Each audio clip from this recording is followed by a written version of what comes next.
अस्सलाम वालेकुम दोस्तों, मैं हूं हकीम ज़ा शाहिद। वेलकम करता हूं आपको अपने चैनल पर। उम्मीद करता हूं आप लोग खैरियत से होंगे। एक बार फिर एक नई वीडियो के साथ और एक नई जड़ी बूटी के साथ आपकी खिदमत में हाजिर हूं। आज हम बात करने वाले हैं करफ्स के बारे में, तुख्म करफ्स के बारे में। ये क्या होता है, इसका मिजाज क्या है, इसके फ़वाइद क्या हैं और इसकी मिक़दार खुराक क्या है। इससे पहले की वीडियो को शुरू करें, अगर अभी तक आप लोगों ने चैनल को सब्सक्राइब नहीं किया तो सब्सक्राइब कर लीजिए, बेल आइकन को ज़रूर प्रेस कर लीजिएगा ताकि मेरी हर नई आने वाली वीडियो आपको मिलती रहे। तो सबसे पहले अगर बात करें कि इसको किस किस नाम से बुलाया जाता है, तो फ़ारसी में करफ्स को ही कहते हैं, बंगला में अजमोद कहते हैं। अजमोद भी इसका बड़ा मशहूर नाम है और सिंधी में इसको दिलजान कहते हैं, अंग्रेज़ी में इसको एपियम कहते हैं। ये एक पौधा होता है, उसके तुख्म होते हैं और ये अनीसों की मानिंद होते हैं। अगर आप लोगों ने अनीसों देखा हुआ है तो ये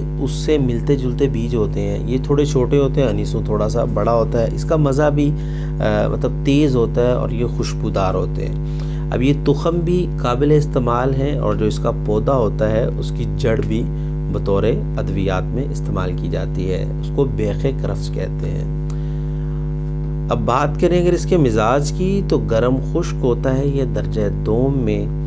और अब बात करते हैं इसके फ़वाइद की कि इससे क्या क्या फ़वाइद हासिल किए जा सकते हैं। तो इसको खांसी और तपे मुहर्रका, बलगमी और जो पसलियों का दर्द, अरकुन्निसा और जोड़ों का दर्द, कमर दर्द और अक्सर बलगमी जो अमराज होते हैं उसमें इसको इस्तेमाल किया जाता है।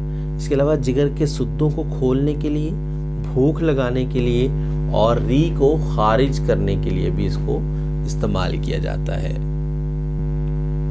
इसके अलावा गुर्दा और मसाना की पत्थरी को खारिज करने के लिए बकसरत इसका जो है इस्तेमाल किया जाता है। तो ये इसके मुख्तसर से फ़वाइद थे जो मैंने आप लोगों को बता दिए। अब इससे जो हमने मेन नफ़ा हासिल किया कि तमाम बलगमी और सर्द अमराज के लिए ये बेहतरीन चीज़ है। अब जहाँ इतने फ़वाइद की बात की तो लाजमी बात है इसका कोई मुज़र भी होगा। तो ये हामला औरतों के लिए, गर्म मिजाज वालों के लिए और मिर्गी के मरीज़ों के लिए, ये तीन लोगों के लिए नुकसानदेह है। हामला औरतों के लिए, गर्म मिजाज वालों के लिए और मिर्गी वालों के लिए ये मुज़र असरात रखती है। लेकिन अगर इसका मुसले इस्तेमाल कर लिया जाए तो इसके मुज़र असरात जो है वो कम हो जाएंगे, ख़त्म हो जाएंगे। तो इसका मुसले है अनीसों और मस्तगी रूमी। इन दोनों के बारे में मेरी वीडियो मौजूद होगी, आप लोग ज़रूर वॉच कीजिएगा। अब बात करें अगर इसके बदल की, तो इसका बदल जो है वो अजवाइन है, आम अजवाइन, जो कि आप लोग अच्छे से जानते होंगे। उसके बारे में मेरी वीडियो मौजूद है तो उसका लिंक मैं दे दूँगा आपको, वो भी ज़रूर वॉच कीजिएगा। अब बात करते हैं मिक़दार खुराक की। तो इसकी मिक़दार खुराक 3 ग्राम से 5 ग्राम तक मिक़दार खुराक है। तो उम्मीद करता हूँ आज की वीडियो भी आपको पसंद आई होगी।